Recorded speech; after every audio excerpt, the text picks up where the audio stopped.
I'm Lieutenant Williams, a police officer attached to the Juvenile Division.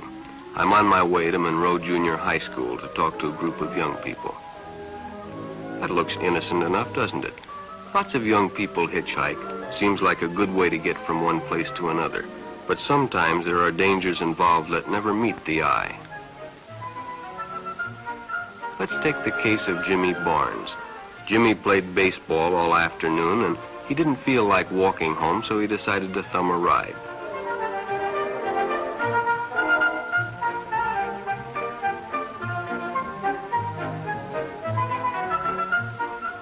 He'd done it 100 times before, and he didn't think anything was unusual when the driver struck up a friendly conversation.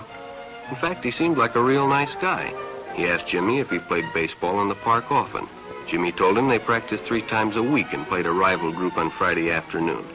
The stranger was a good listener, too, and it only seemed minutes before they pulled up in front of Jimmy's house.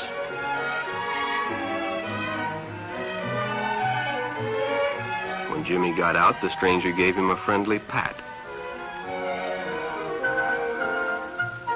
Then he told him he'd see him again, as he always drove by the park on his way home.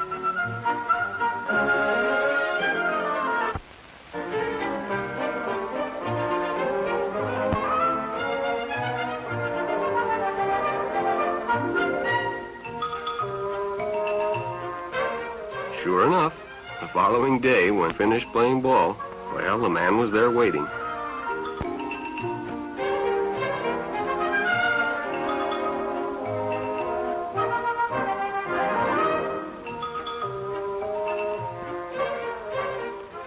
They stopped at a drive-in, and the stranger treated him to a Coke. During their conversation, he told several off-color jokes, but Jimmy had heard others before, and well, it made him feel big to so easily win the confidence of an older person.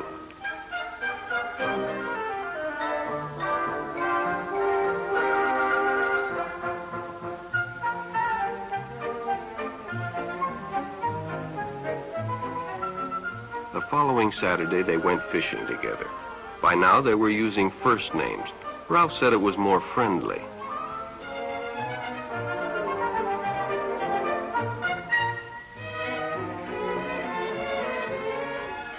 Jimmy hadn't enjoyed himself so much in a long time. Then during lunch, Ralph showed him some pornographic pictures. Jimmy knew he shouldn't be interested, but, well, he was curious. What Jimmy didn't know was that Ralph was sick, a sickness that was not visible like smallpox, but no less dangerous and contagious, a sickness of the mind. You see, Ralph was a homosexual, a person who demands an intimate relationship with members of their own sex.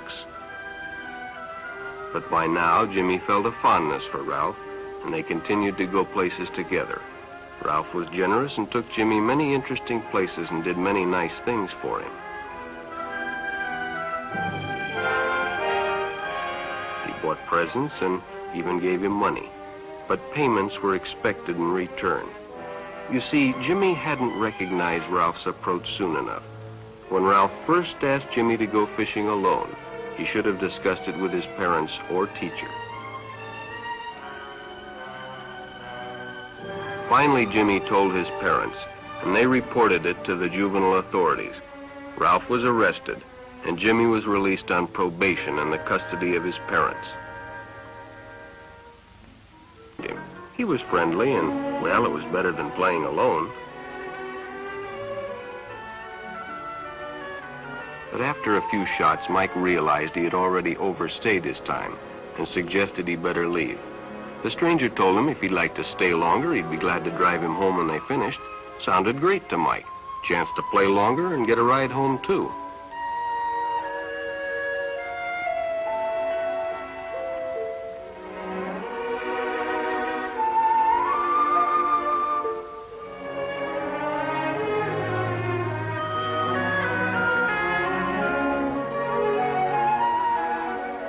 finished, the stranger told him he'd make a fine player someday if he got lots of practice. The companionship, the praise, the friendly attitude dispelled any misgivings Mike might have had about going with a stranger. He probably never realized until too late that he was riding in the shadow of death. But sometime that evening, Mike Merrick traded his life for a newspaper headline.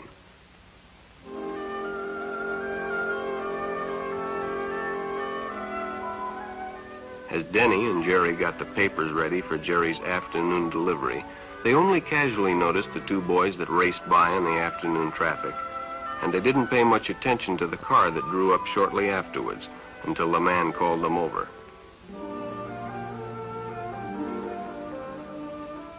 Had two boys been by on bicycles? The boys nodded they had. Could they recognize them if they saw them again? Well, Denny guessed he could. Then hop in, the man said. Those are stolen bikes. Without giving it another thought, Denny got in and the car sped away. Jerry watched. He'd been told many times, if a friend got in a car with a stranger, to write down the license number. It didn't seem to apply, but, well, fortunately, he marked it down.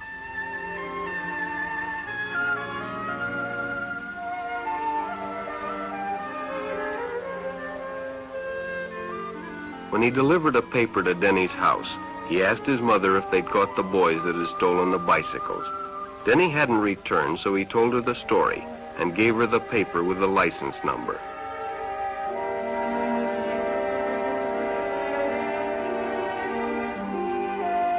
Being a careful parent, she decided to call the police. Jerry supplied the necessary information, and the stranger's car was quickly spotted. It was a good example of how important it is to always get the license number and description of any stranger who takes a young person off alone, no matter what they tell you.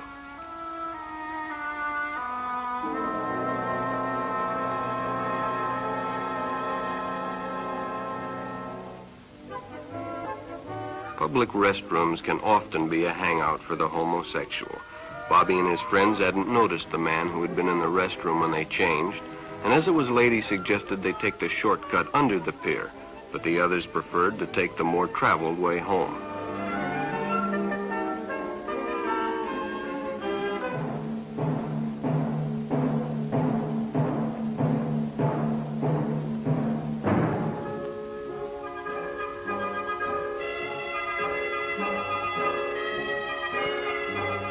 When Bobby recognized the stranger as the man in the restroom, the shortcut under the pier didn't seem like a good idea at all.